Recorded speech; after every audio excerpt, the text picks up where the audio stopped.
Farg'ona tumanidagi 25-bolalar musiqa va san'at maktabida o'quv yilining yakuniga bag'ishlangan an'anaviy hisobot konserti bo'lib o'tdi. Ushbu tadbir orqali o'quvchilar yil davomida egallagan bilim va ko'nikmalarini namoyish etdilar. Dastur davomida tor va soz asboblarida ijro etilgan kuylar, xor jamoasining bir necha asarlari, yakka ijrolar hamda raqs yig'ilganlarga taqdim etildi. Ayniqsa dutor, doira, rubob kabi milliy cholg'ularda chalingan kuylar barchada katta taassurot qoldirdi.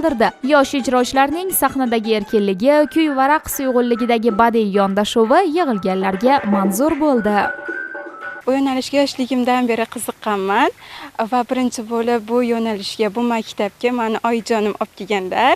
Va ularga kattakon rahmatimni aytmoqchiman. Musiqa maktabiga kelganimga ham 5 yil to'libdi. Men kelgusida bundanda yaxshi yutuqlarga erishib, ota-onam va ustozlarim ishonchini oqlashga harakat qilaman. Tadbirda o'quvchilarning ota-onalari, ustozlari ishtirok etib, maktab jamoasining tinimsiz mehnati, o'quvchilarning san'atga bo'lgan qiziqishi va yutuqlarini e'tirof etdilar. Hisobot konserti maktabda olib borilayotgan samarali ta'lim jarayonining yorqin ifodasiga aylandi.